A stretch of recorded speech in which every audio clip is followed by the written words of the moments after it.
How you doing? This is to you, okay? Thank you for selecting my course on astrology. This course is a 6-week course that's designed to bring you that much closer to your enlightenment, your empowerment. It's not going to happen with wishful thinking only. It has to be done by a conscious effort, a conscious effort to want to change.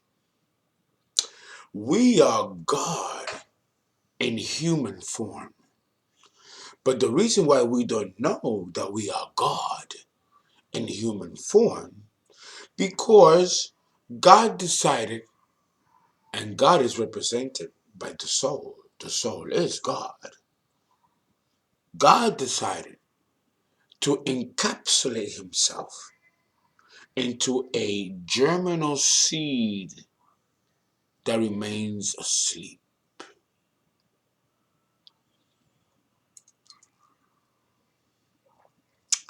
That's the first mystery. That's the first mystery. During this hour, I'm going to explain to you 7 mysteries. 7 mysteries of the cosmos.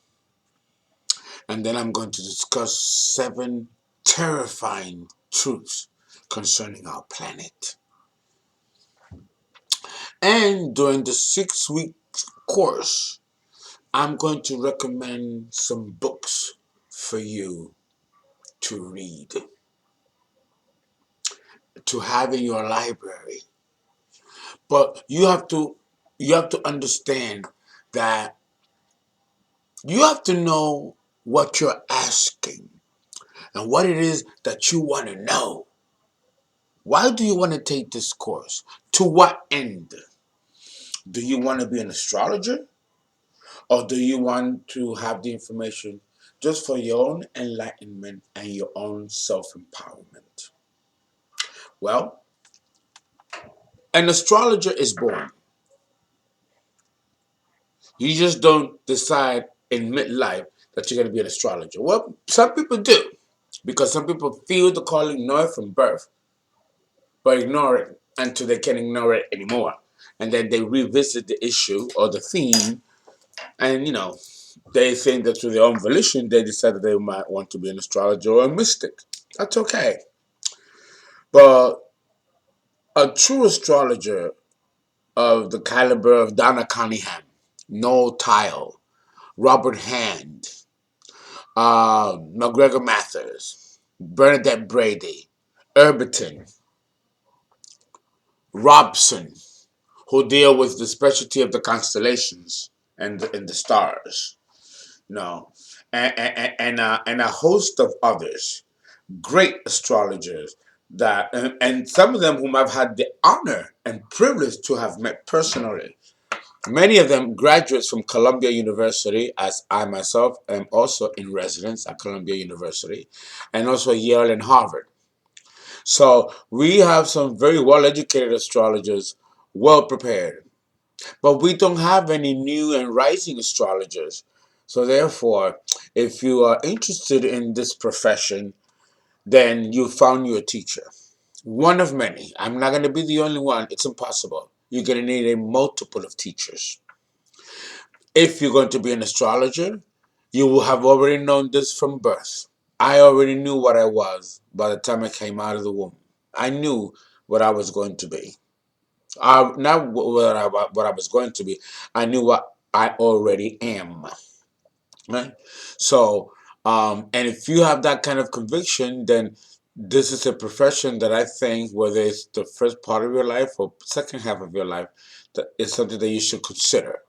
Um, Giving it thought if this is what you want to do. Okay? So, without further ado, this introductory course is going to talk about the mystery of God. What is God? Who is God? When you write the word God backwards, it reads dog. That's not by accident. That's not by accident. I will tell you the dog, which represents God that we are praying to, which is 100% paganistic. It's not the God that you think that we are praying to, especially living in this country. And all the symbols are there in your face. But if you're not connected and a member of the chosen, the truth will be right in your face and you will never know it and see it. So in this course, I'm going to teach you what these symbols are. I can't teach you all the symbols or they're going to shut down my channel. And then they'll come after me. So that I'm not going to do, but I'm going to show you enough symbols which are representing a different God than the church is teaching us that we are praying to. And I'm also going to let you know the true nature. No, I can't let you know because I really don't know. But I'm going to let you know that the true God of God, the God of the holy God, that's not the God we're praying to.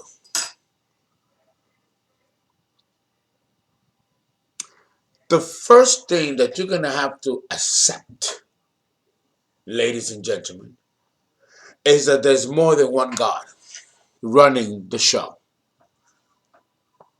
And the God that we are talking about as God is not really God, but these are extraterrestrial beings from other planets and from other star systems. Our ancestors called them gods because they didn't know what they were looking at. They didn't know what they were experiencing. And the church, kind of like in every other spiritually fraudulent establishment, jumped on that wagon. The Anunnaki, the word Anunnaki, those that came from above, those who from heaven came from. All the different names, if you break them down, they all tell you that these beings came from above, came down. And the Bible tells you flat out, ships with fire and trembling the earth as they landed. The fucking Bible tells you, it's stupid how clear the Bible tells you this shit. But yet, the Pope, the clergy, ministers and pastors won't speak a word about it. Yeah, they'll tell you something else. And because we're that brainwashed that we believe it. We believe the church. We believe what they tell us. Why, they know better. But that's okay. The church era is coming to a close. The Piscean age is coming to a close. And with it, the church era will go with it. Thank God. It's not that I have anything against God or Jesus or the Trinity. It's the political establishment of the church that I and people like myself who are Gnostics have a problem with. Because they are not completely representing the truth the way it should be. And that's by design. And I'm not going to get into the politics of the church. I'm going to let you figure that out for yourself. But I'm going to let you know. And the church is trying to come around. But that's only a face. The church knows about extraterrestrials. The largest telescope on the planet is not in the United States. It's not in Hawaii, in Oahu, on that mountaintop. It's not in El Yunque, in Puerto Rico. It's in the fucking Vatican. Did you know that? Did you know that there's a grand observatory at the Vatican? Why should the Vatican, which has nothing to do with science, have a fucking $5 billion telescope pointing to certain particular stars? Ah, you didn't know that, did you? The church is the enemy here. But other people, and what I'm saying sounds dangerous, but not as dangerous as what the church is hiding. Now, this video is not about bashing the church. But if I'm going to tell you truth and you find it hard to believe, then the person to blame will be the church, because the church has indoctrinated this belief upon us since we were children for hundreds and hundreds of years. So, of course, when you are presented with new truth, new light, it's not going to go down the palate easily. Okay? Allow room in your psyche to let that happen.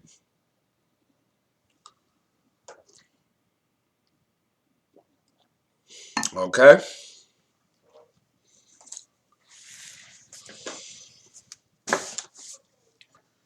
First of all, let me tell you one thing. Let me tell you something. God, that essence of God that we don't know. You know, it says in Isaiah chapter 45, I believe it's 46, but I'm going to go with 45 and I'm going to go with verse 12 onward. But in my next other lessons, I'm going to be more specific. But it says in Isaiah, I am the Lord. There's none other. There's none one beside me. I girded thee. The word girded means form. So I can substitute the word girded and put the word form. I formed you in the womb, even though you do not know me. That statement is deep. That's deep. It's a deep statement. I formed you in the womb, even though you do not know me. That's the true God. We're not talking Jehovah.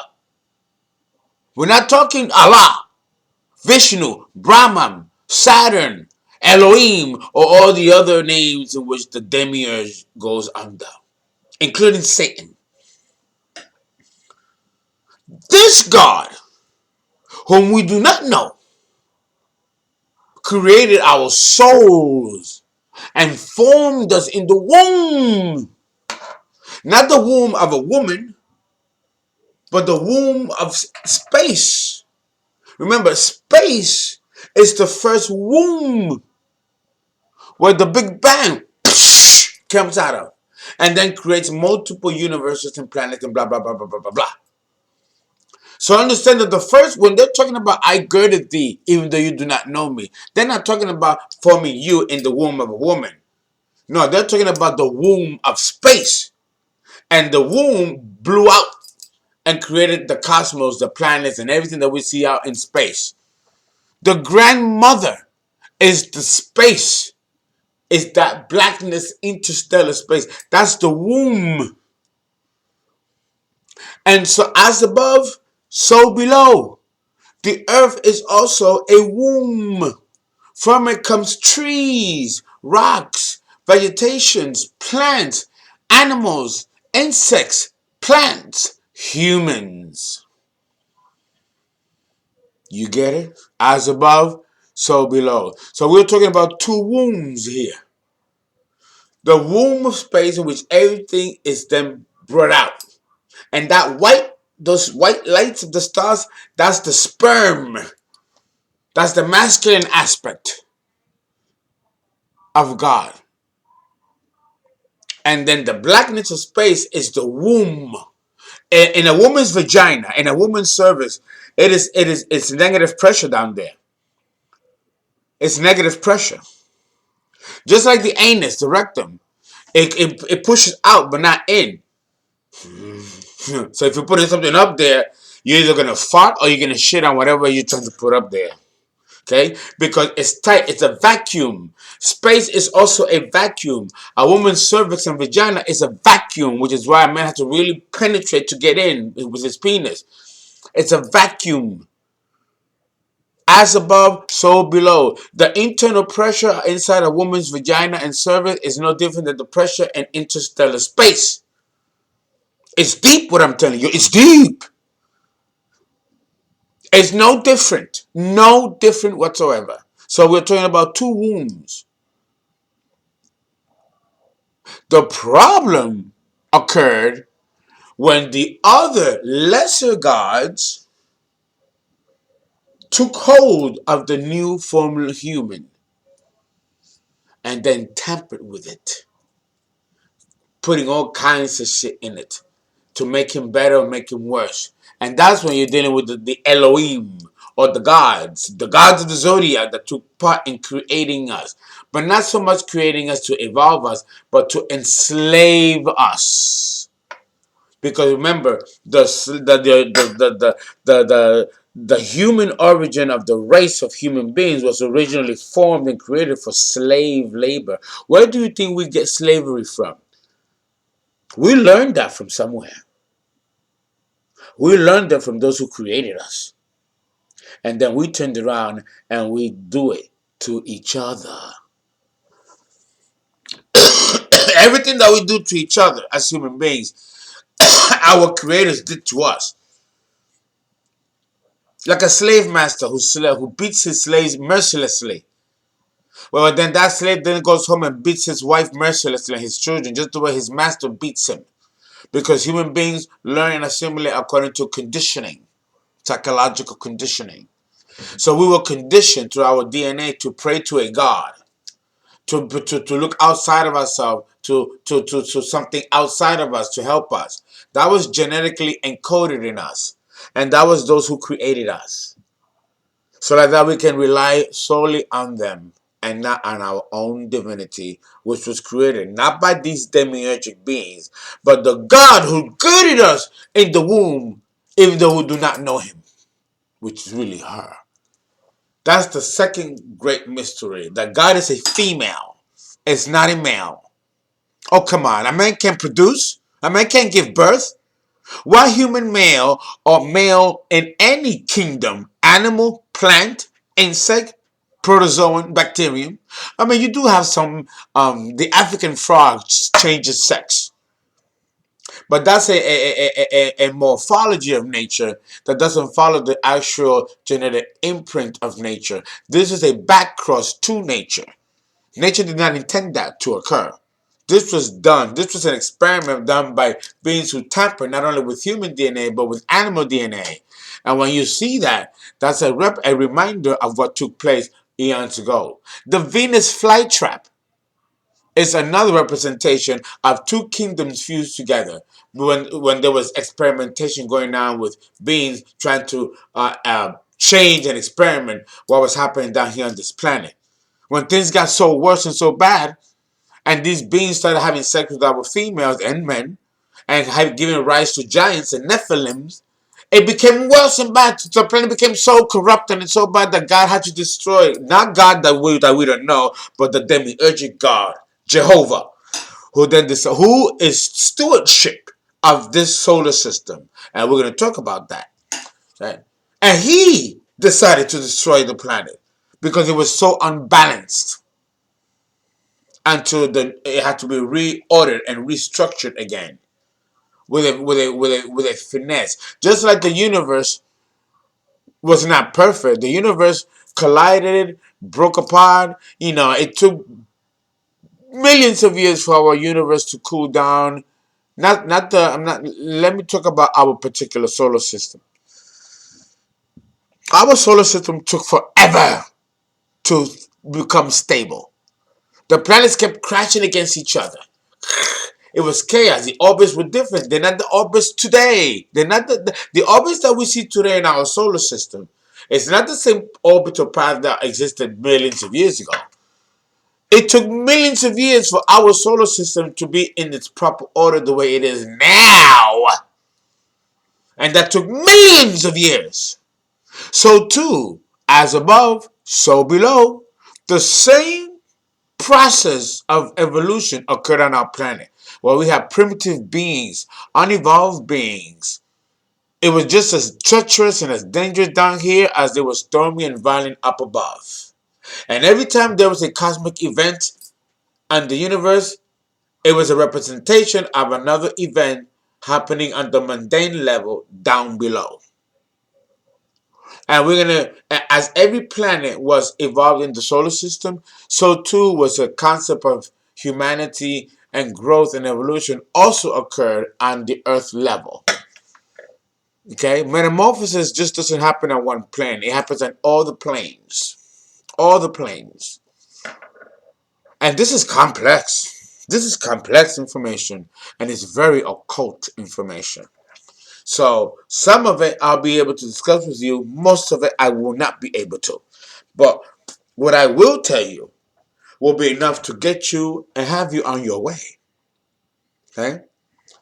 This is the path of initiation. Know that. Just by you taking my course, you are being already initiated.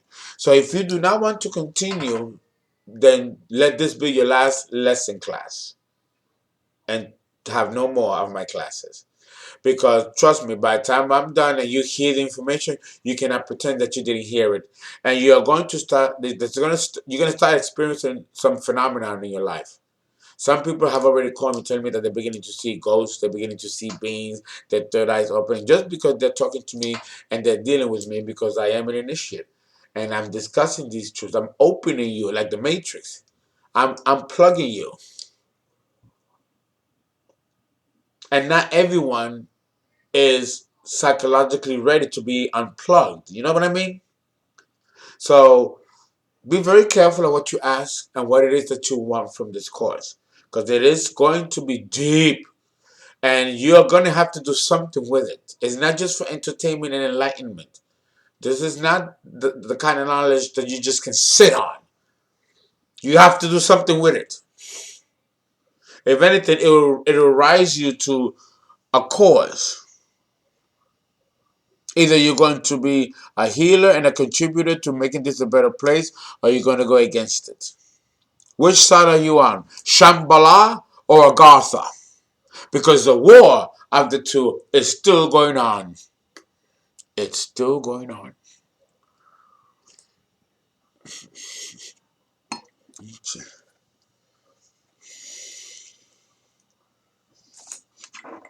No. Oh, okay. I was supposed to say, hey, hey, hey, Paula. Oh, that's a song. But I couldn't find my joint. Now, there's a reason why my background is dark like this. Because for us to go and talk about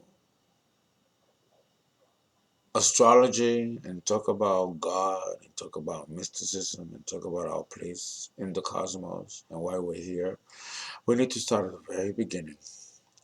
And at the very, very, very, very beginning, there was darkness.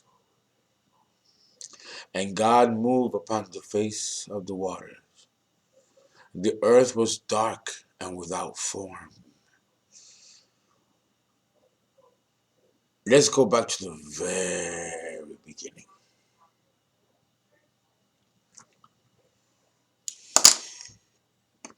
This you're not going to read in books. This is stuff that's handed down through oral tradition and through priests, which hold and guard these truths as very sacred. And they are very terrifying secrets. People's lives have been waged for these secrets. You already know that.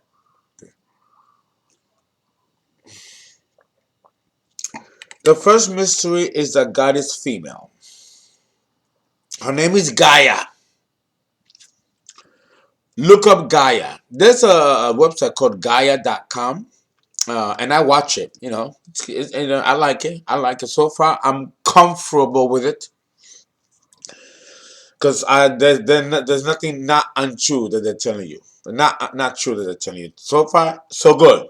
So I recommend that you go to Gaia.com and look at their videos.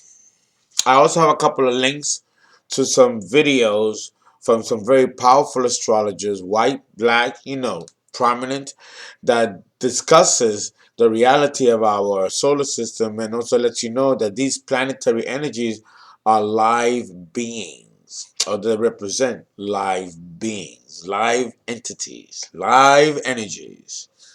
I don't want you to think that these are just my words, okay? This is something that as a priest, I'm bringing from one tradition down the ages, unblemished, unblemished. Because trust me, if it was, you won't be hearing it. Okay? And that's kind of it's Jewish law. But it's law that pertains not just with Judaism, but with all of the wisdom teachings throughout the ages across all cultures. So understand that there is a certain level of truth that cannot be discussed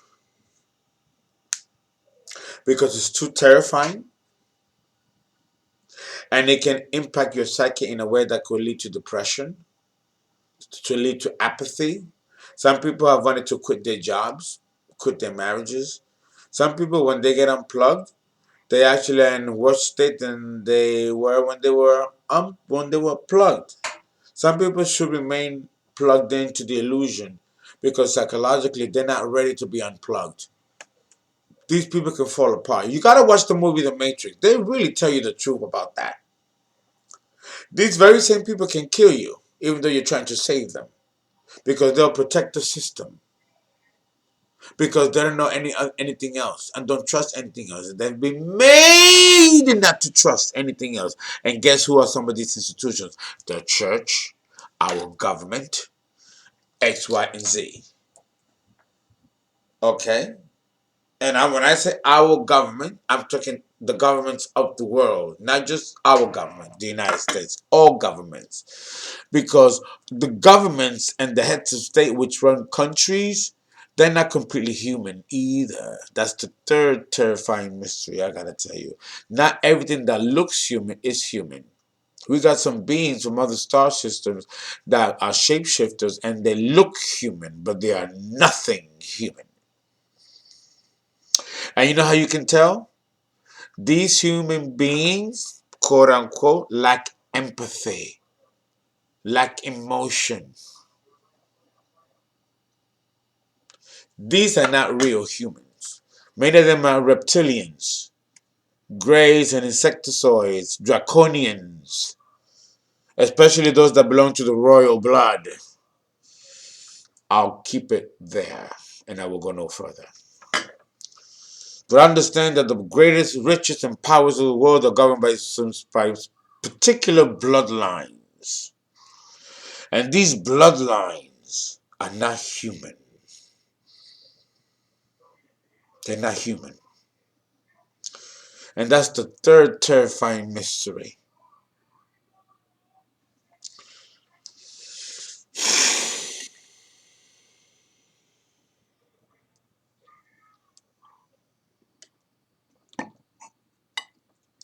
Look, I have reptilians with me.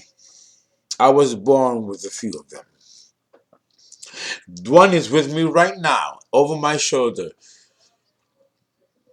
And he has a tongue like a reptilian, and it is a reptile. He has no feet. He stands on its tail. And I could see through his body, and he changes colors and has dots.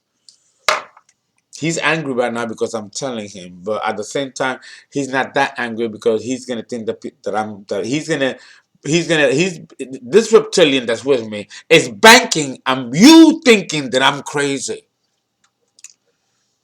The fact is that these are archons, and they've been here for a very long time. A very long time. Some of them are part of the Ijiji, that were the other extraterrestrial beings, the lower ones that were brought in by the Anunnaki, who is actually the real reptilian race. And I can tell you that because I have one with me. I couldn't be telling you all these great knowledge without him. You want to know how I know all this stuff? I'm being guided by these archons and these beings. That's how. Now you know. And let me tell you, every single human being possesses archons. We are battery energy, a source of energy for them. They're predatory. Not all of them are good. Most of them are actually very bad. And if you happen to be in consciousness of them, they're the ones that talk to us in our thoughts. They give us their mind. I will go no further with this. But I'm going to tell you that your thoughts are not always your own. They come from other sources. So the first thing you got to learn is to know your thoughts from those of theirs. And that requires strict discipline of the mind. And for you to develop that, you need to enter what's called mind meditations. And there are multiple forms of mind and mental meditations. And you're going to need to learn them, or you won't differentiate your own voice, your own inner being from those of the archons. Because we are not a one-dimensional human being. We're a septuple dimensional human beings. We have 7 bodies to us. The earth physical body is just one of 7 of them. And these beings speak to our other bodies, in which we, in our physical matter, our densest matter, may not be in psychological awareness of. Okay?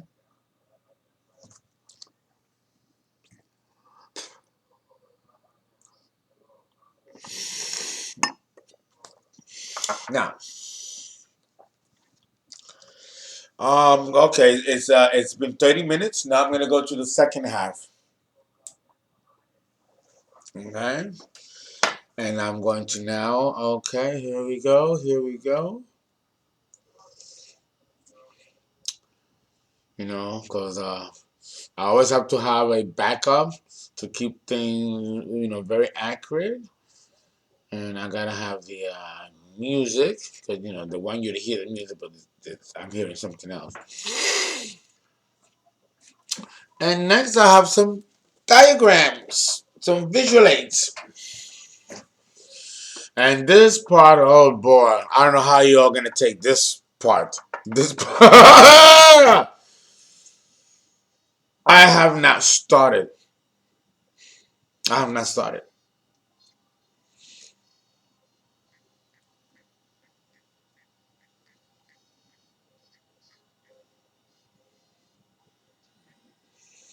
Okay. All right. We are almost there. We're almost there. We gotta set the tone. We gotta set the tone.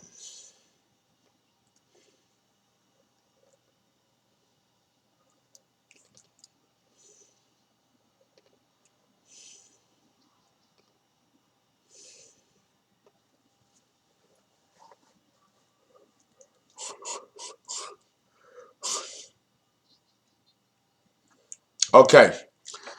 Let me re up.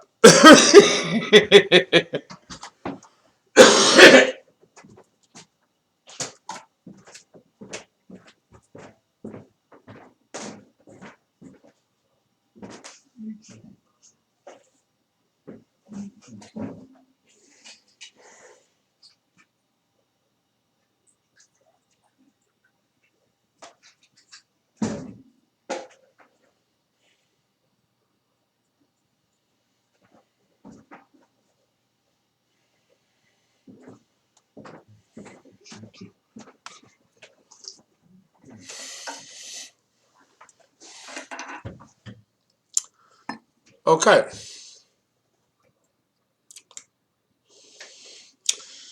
Now,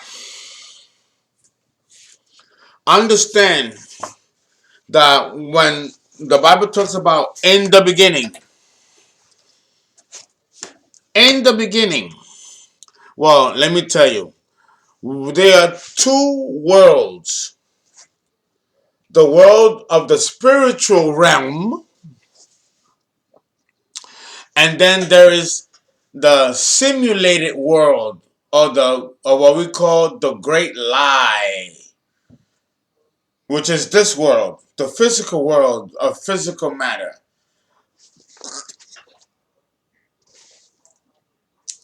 This world that we're living is a complete illusion. It's not real, it's false. Yes, it feels real, it looks real. But understand that the physical matter was designed to feel real, to look real. The five senses, touch, smell, feel, all those, that's all part of the design. So we can be bought into thinking that this is real. But none of this is real. Even pain is not real. Why do you think I can take pain? Some of you, I'm going through all kinds of pains. I'm going through pain right now.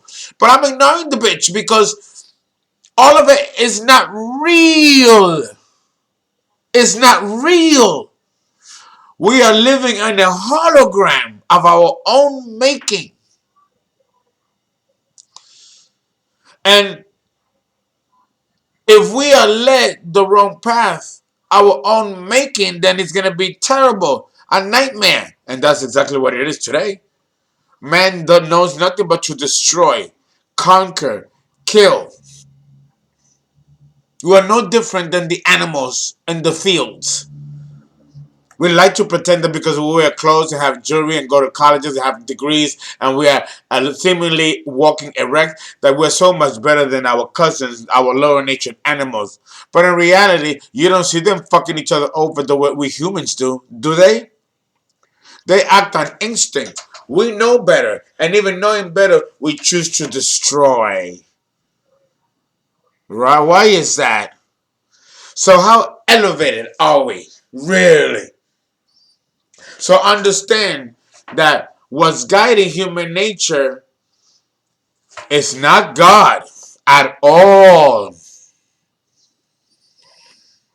We have a predator among us, and we cannot see it, taste it, smell it, sense it, touch it. And these are archons, and they overpopulate humans, and they are responsible for our making, our creation. At best and at worst, they participate in none but watch our creation. And therefore, either way, they still know us and know how to manipulate us, how to confuse us, and how to exhaust our energy for their gain. For these archons do not possess spirit. The only thing that possesses spirit are humans. And that makes us the top of the chain. But because we have lost our connection to our spirituality and our divinity, they have reigned supreme and use us as the backhand. We have become, as humans, their tail, while they are the head. So in order to regain our sense of humanity and control, we need to recognize our own divinity and break through the ceiling of illusion which Jehovah and this Ijiji have us under, or archons. So we have an upward battle that's fierce.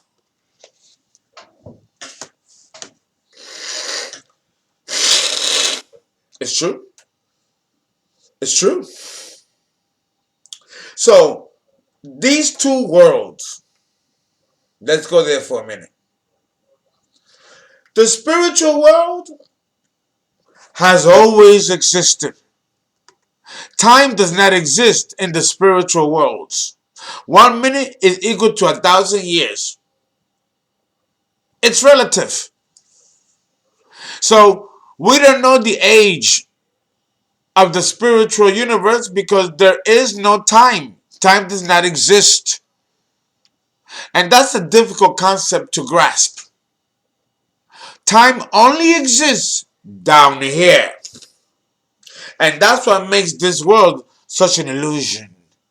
It is a breath in time, and then it's gone. And then there's another breath, which can represent another phase of experience altogether different than the carbon matter reality that we know today. The next poof could be silicon, argon, hydrogen. Did you watch the movie Avatar? Remember the movie Avatar with the green people? That's another reality. We call that in occult philosophy the Jupiter period. We'll talk about that in due time. But right now we're in the Earth period, the height of materialism, sensation, and pleasure, but also pain. That's why it's okay every now and then to accept a little pain. Because if you don't, you will never know pleasure. Because pleasure and pain come together. Yes.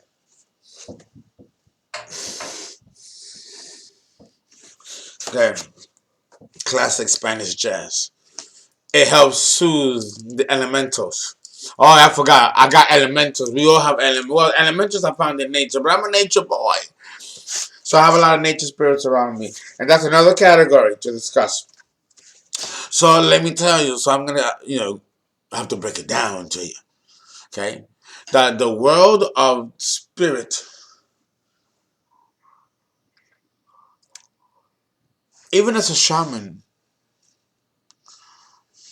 I'm fascinated by it.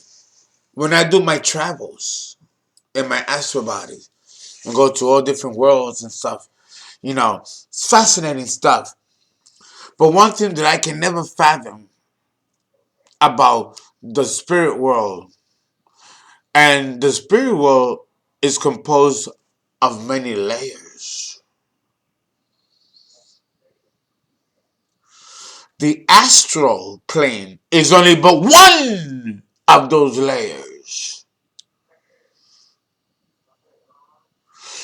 But the astral is the closest to our physical and is the most demonic. It is here where our nightmares and terrors reside. Our fears, our failures, demons and angels, and our own projected beliefs and those indoctrinated upon us to believe become real. Because if you give thought energy enough, it becomes real. And in the astral world, those emotions and residue feelings are depositories of what's happening down here. So what you find in the astral world is like a garbage dump of all the thoughts and feelings and actions of humans and extraterrestrials alike that occur down here at this lower level of carbon matter. Okay? Let me light this. No? My God, the hour's almost over. Oh my God. I got 15 more minutes. It went like this. Like this. Damn. Oh well.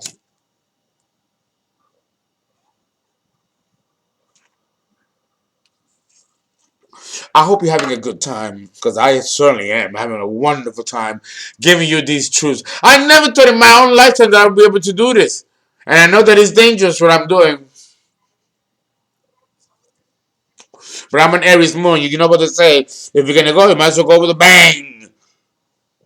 Right? Bang, bang. Okay. Another being is coming in to speak the second part of this. So allow me a minute here. Here I go very slow. Oh, yes. Mm-hmm. Okay. 2, 3, 2, 1.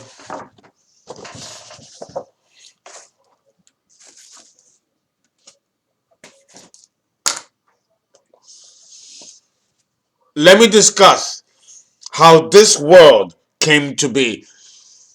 Science tells you about the Big Bang. Now let you hear it on the perspective of a shaman. What really took place during the Big Bang. Science, material scientists give you the interpretation. Now, which is material and physical. Now let me supply you what they did not supply you with. The spiritual. And what it really means.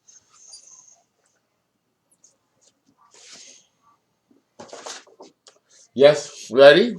Ready? Wait, Three, two, one. And okay. We begin with what we call the threefold darkness. The threefold darkness. You all have heard me talk about the Trinity. God, Father, the Son, and the Holy Spirit, when it should be the Father, the Mother, the Father, and the Holy Ghost. But because we're living in a patriarchal period, they took out the word mother and called it spirit. That's another way of subterfuge of the patriarch suppressing and dominating the feminine. But the Piscean age is almost over. And as we enter the Aquarian age, we realize that God is not a man, it is a female. And once again, the snake bites its own tail, and we're going to return back to the days of the oracle and the days of the feminine, when the feminine rules supreme. The threefold darkness of space represents that phrase in the Bible where it says, and there was darkness, and the world was without form. You see this dark spot right here? Notice how this out here, this here is dark, but there's another dark. Don't you see that? You see this? You see that? You see that? I mean, I gotta go the opposite, right? You see that? Right? You see that, right? It looks like a head. See? It looks like a nebula. You see that? That's darkness. But this darkness is different than the darkness around it. It's a little bit more darker than the other darkness. Well, let me reveal to you the fourth mystery of our universe and our cosmos.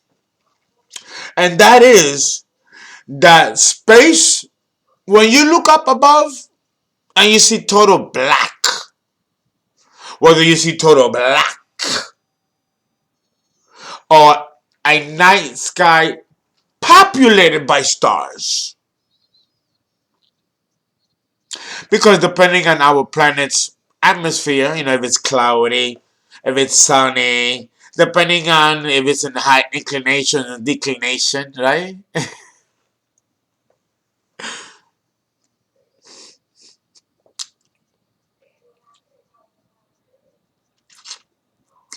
You have to understand that sometimes when we look up in the heavens, we see different aspects of the night sky. We see all white, all black, and we see all white. We see all kinds of stars. Sometimes we see shooting stars in media. It's beautiful, beautiful. Even though space is a terrifying place, and it's a very violent place too, right? This, the threefold darkness, this is a living being. The blackness of space, don't think that it's empty because it's all black. It's not. You just can't see the multiple worlds and dimensions which the spring theorists are now beginning to discover that exists beyond the threefold darkness of space. This is God, the God that we don't know, the one that formed us in the womb, even though we do not know her. It is the cloak of the Elohim. Understand that the Elohim,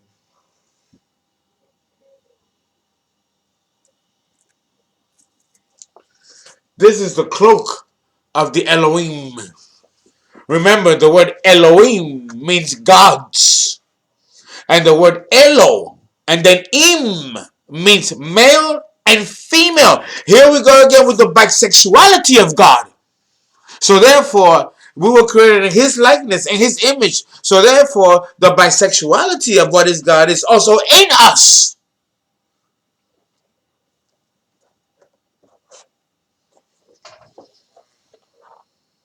Let that sink in. Bisexuals, homosexuals, they are closer to God than straight people are. Because they represent the true nature of God, which is bisexual. And it's in the name, Elohim, Jehovah. Talk to a Jewish rabbi. He'll tell you. The only one that won't tell you is our priests in the Western culture. Because we still are functioning from that fucking puritanical blood of our ancestors. Plymouth Rock and the slaves, my people, brought along with them. And they indoctrinated upon the slaves because they killed all the Indians and everyone else. Their ideology and prudishness.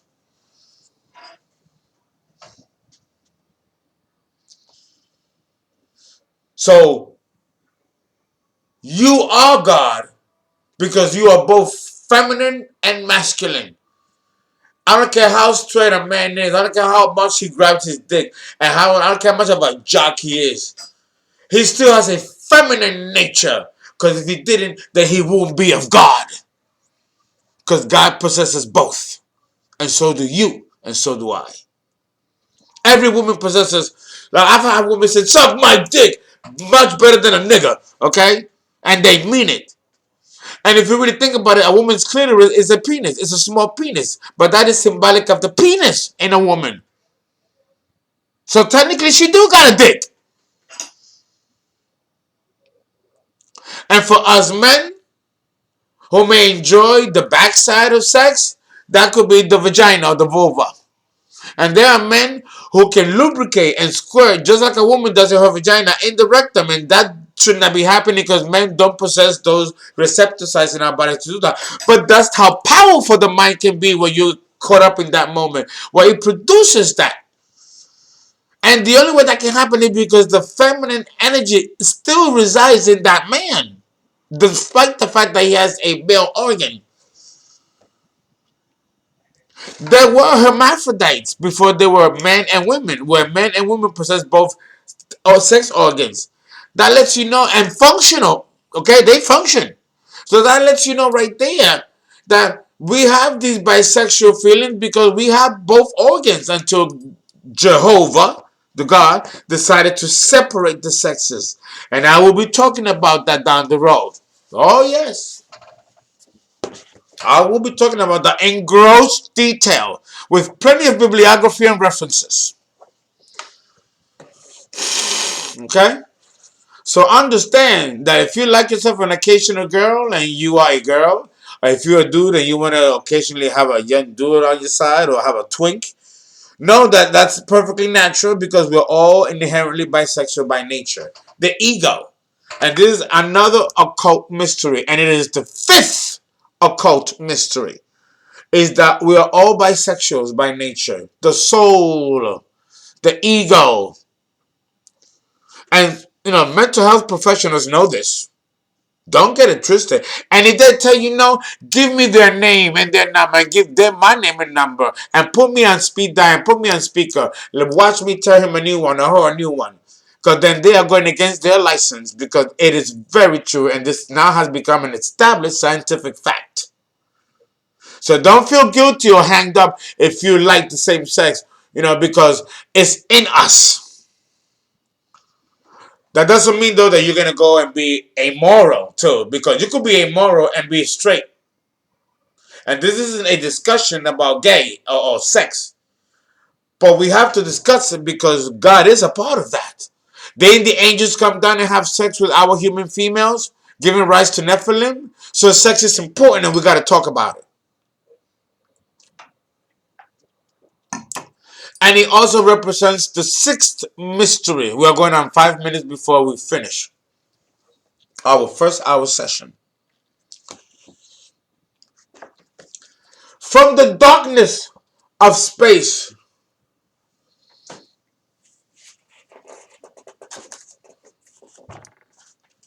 emerges the divine spark.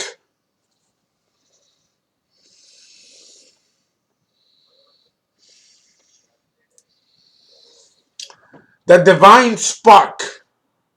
That right there. Where's my pointer?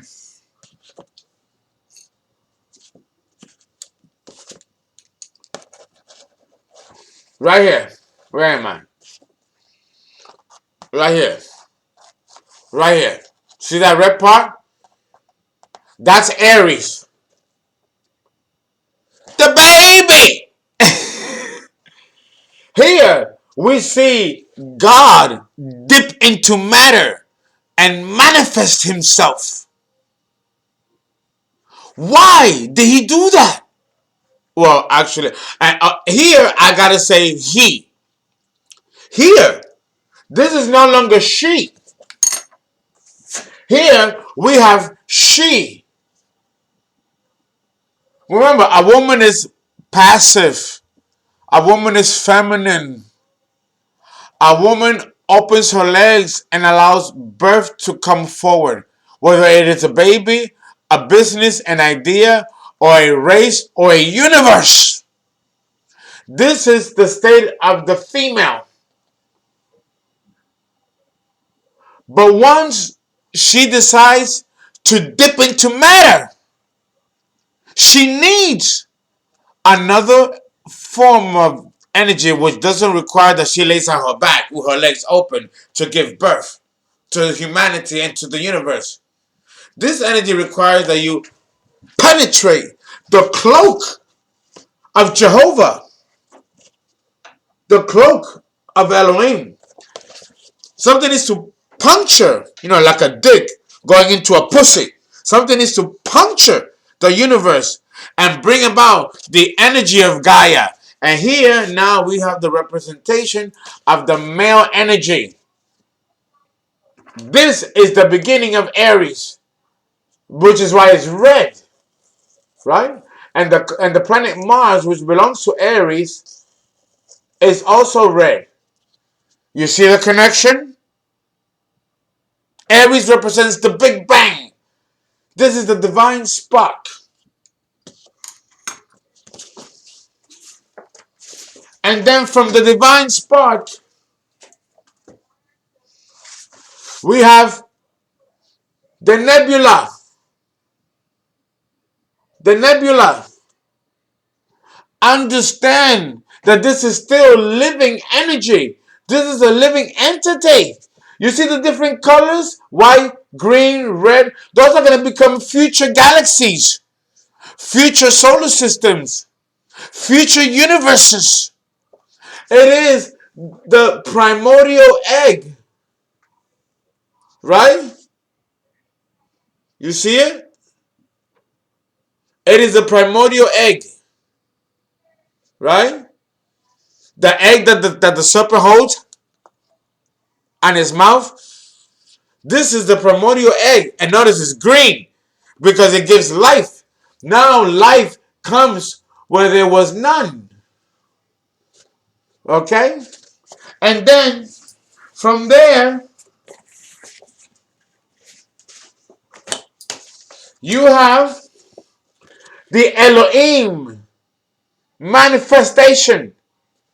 Now you see it all forming. This is all still God. And then you move on to more multiple colors of your kinds of universes. No? Thank you, gentlemen and ladies and gentlemen. This concludes the first hour for this class session. Until next time, goodbye.